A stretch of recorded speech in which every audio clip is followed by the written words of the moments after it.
Está conectado. Enem 2020.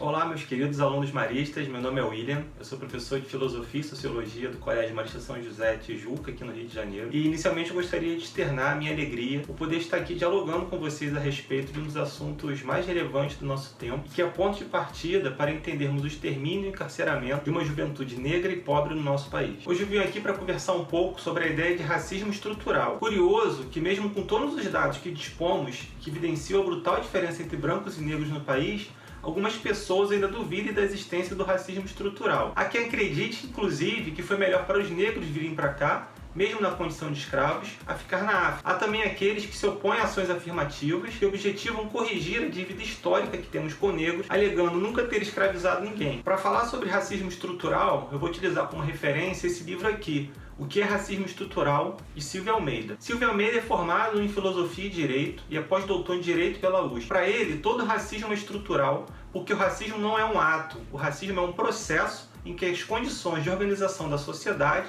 reproduzem a subalternidade de determinados grupos que são identificados racialmente. No livro, Silvio classifica o conceito de racismo individual, institucional e estrutural.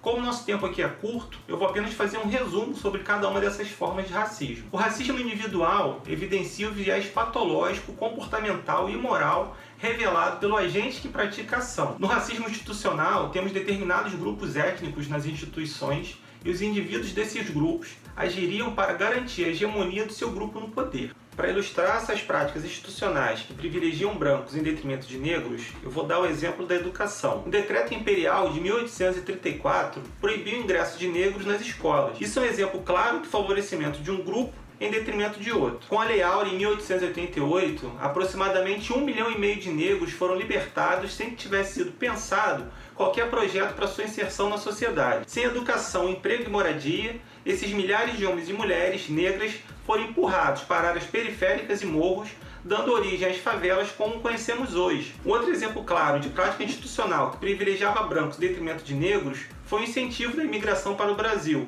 Durante o século XIX, teorias eugenistas defendiam que negros eram um problema para o desenvolvimento da sociedade e que a miscigenação resultaria num atraso intelectual e moral.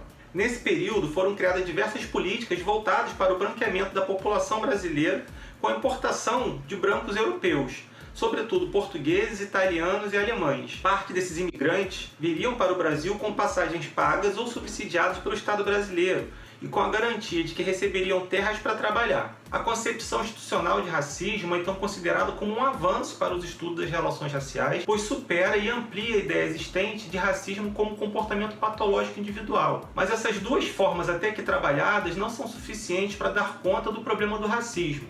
E é aí que surge o conceito de racismo estrutural. O racismo é estrutural porque ele estrutura todas as instituições sociais e que as instituições são racistas porque a sociedade é racista, enfatizando que o racismo é parte de um processo social, histórico e político que elabora mecanismos para que as pessoas ou grupos sejam discriminados de maneira sistemática. Por isso, falar sobre racismo estrutural é falar que o racismo é parte do funcionamento normal da vida social. O racismo está tão entranhado em nossas vidas e práticas diárias que acabamos não percebendo a violência policial diária contra a população negra, a evasão escolar dos jovens negros, acabamos não problematizando o porquê de negros serem maioria nos postos de trabalho, mas serem minorias em cargos de chefia.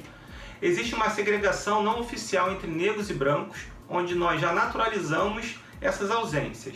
A superação do problema do racismo e da segregação racial passa necessariamente pelo reconhecimento do problema. Se o problema não é percebido, não é discutido. E se não é discutido, não é solucionado. Para finalizar o nosso bate-papo, sugiro que vocês acompanhem o movimento Black Lives Matter, que começou nos Estados Unidos, mas acabou tendo impacto no mundo todo, inclusive aqui no Brasil. O movimento teve início com a revolta da população contra a violência policial contra negros em 2013 e que ganhou ainda mais força após a morte de George Floyd, um homem negro enforcado por um policial de Minneapolis em maio desse ano. É bem provável que esse movimento apareça no Enem de janeiro do ano que vem. Bom, eu me despeço por aqui, agradecendo mais uma vez a oportunidade de estar aqui dialogando com vocês. Grande abraço!